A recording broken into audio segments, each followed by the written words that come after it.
on and let's deep dive into what's really been happening within the currency market, and especially the movement in the dollar index. How can one make out of the moves? What should one make out of the moves rather? And to take this discussion forward, we are being joined by Khoon, who is the head of Asia Research at ANS Group, joining us on the show right now. Hi, morning. Thank you so much for taking the time out. So firstly, very interesting moves rather coming in on the dollar front. When we track dollar index, that is seen to be declining.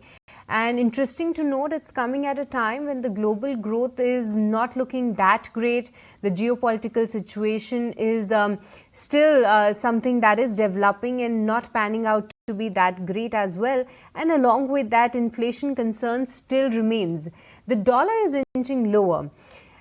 Give us some sense that what do you make out of this particular move? Why is the decline? Well, the main reason the dollar is weakening is that we are seeing a continual unwind of what is commonly termed as the end of the U.S. exceptionalism trade. The last few years, we have seen huge inflows into the U.S. market, as at that time, the U.S. Fed was hiking interest rates, so interest rates in the U.S. was very attractive. The equity market in the U.S., particularly the tech sector, was outperforming every other equity market in the world, so a lot of inflows there. But the story and the script has changed this year, given the not only the tariff policy, but the unpredictable nature of U.S. policy making as we have witnessed in the last few months. So that has caused foreign investors to rethink whether or not they want to continue to have such a large allocation to U.S. financial assets. And the answer overwhelmingly is they want to reduce that risk. And that's really the key reason why we've seen weakness in the dollar. And I expect this to continue because the other focal point for a lot of investors is the debt situation in the U.S. We're going to have the Senate looking to potentially vote on the One Big Beautiful Bill, maybe this week or next week. If that is signed into law, that's going to lead to a further deterioration in the near term of the U.S. fiscal position. That's going to cause nervousness amongst investors. And we're probably going to see further moves by investors to continue to reduce how much exposure they have to U.S. assets. So all those lead to basically a weaker dollar. Good morning. Help us also understand why the dollar is weakening further given US equities are doing well. The macros are not all that bad. Why aren't we seeing more flows into the dollar? Is it because the dollar could now be maybe losing its global relevance? Well, the dollar will still be an important reserve currency, but that doesn't necessarily mean people will want to continue to have such a large allocation to U.S. financial assets. And really, that's the key. You can still have a situation where some U.S. financial assets do well. For example, there have been periods where U.S. equities do well, but the currency doesn't. In fact, if you look back at previous cycles, in fact, it is normal that during so-called calm times, you can have equities doing well and the dollar continuing to decline. It's just that we have been conditioned to a period in the last 2 or 3 years where U.S. equities and U.S. currency both did well. Those were actually unusual periods. I think we are coming to a more normalized period where we're going to see probably further downward pressure on the dollar as global capital gets reallocated to other parts of the world. That's your take on the dollar, but Mr. Go, help us understand the central bank flows in the US. They would largely be going towards gold. Amid all of this, where does the dollar stand?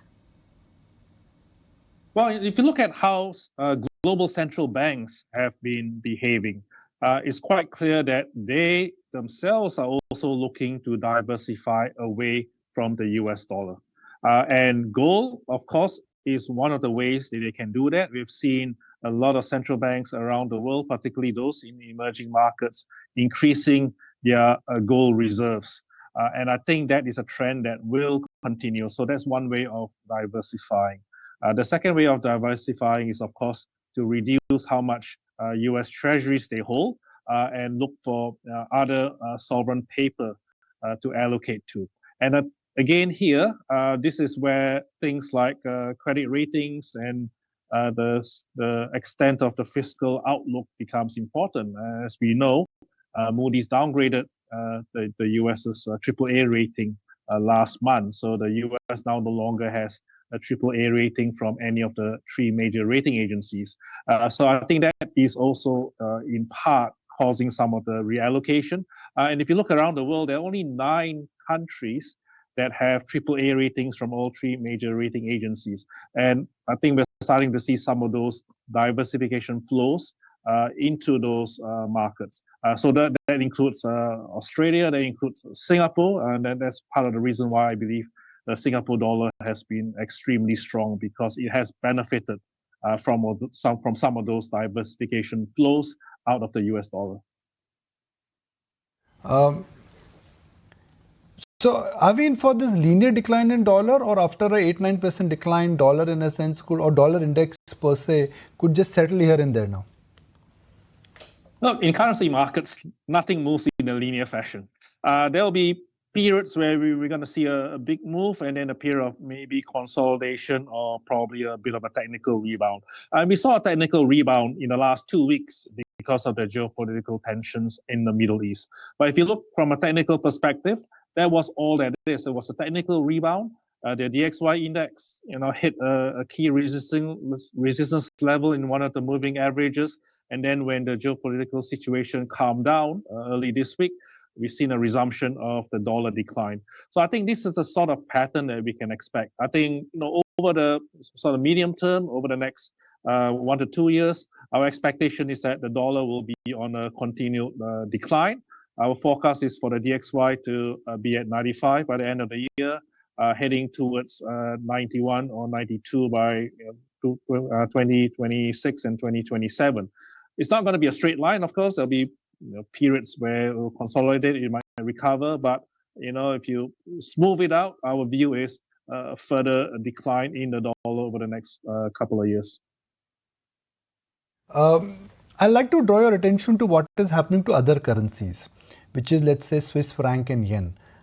Yen has also strengthened against the dollar. Swiss franc also seems to be, gaining a lot of relevance now. So do you think more than anything else, it are safe haven currencies like yen or perhaps Swiss franc which would be in focus now?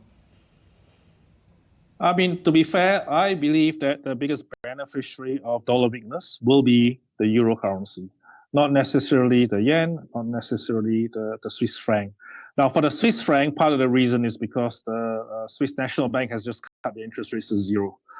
Clearly, they are not happy with a strong currency, and they have cut the interest rates to 0. So that will probably limit how much the Swiss franc can appreciate. And I think the Swiss franc will only really strengthen if there's some kind of global geopolitical flashpoint again, like what happened the last couple of weeks. But absent of that, I doubt the Swiss franc can really appreciate too much. For the Japanese yen, it hasn't strengthened as much. And I think part of the reason again is the Bank of Japan has been quite hesitant in normalizing policy. I think if you have the Bank of Japan signaling that they are prepared to start hiking rates again, then I think that's when you might start to see the yen strengthen. But for now, I think the euro is definitely the one that will be the prime beneficiary of dollar weakness. We are looking at euro heading, towards 120, probably towards later this year and definitely into next year. And the eurozone is benefiting from a couple of things. I think it was mentioned earlier that there has been a massive increase in defense spending by NATO members. That's definitely going to provide some support for growth. And the ECB is getting close to the end of their easing cycle as well. And I think that's important because we're probably only 1 or 2 cuts away before the ECB will pause, whereas the Fed is still, we expect to continue to cut rates from September, and the Fed will probably end up cutting rates by more than the ECB. So again, from that relative monetary policy outlook, that tends to favor the euro more. And Mr. Go, before we let you go, I just want to understand the trend that we are seeing in the dollar decline. If I draw parallels with the Indian currency, there are times to manage our balance of payment, the RBI says let it fall, and it's been done in a controlled manner. Given the US has to service a significant debt, do you believe this depreciation is happening intentionally, and for how long it could continue?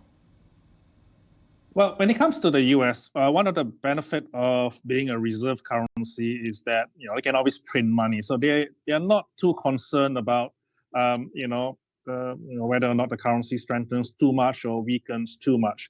But we do know that the preference of the Trump administration is they would prefer a weaker currency. And they're certainly getting their wish right now, which is why I think we'll be more than happy if the currency continues to decline. And to be fair, in terms of trying to address the wider global macro imbalances, where you have a situation where the US runs a very large current account deficit and basically absorbs the entire rest of the world's surplus, that is a global imbalance that is not sustainable. And one of the ways to address that is not necessarily through tariffs, but having exchange rate movements definitely can move some way to addressing that. So in short, I think a weaker currency definitely is part of what is needed to address some of these massive global imbalances that are present at this moment. All right, sir, appreciate your time. Thank you so very much for joining us. My next guest on the show today is Mr. Arvind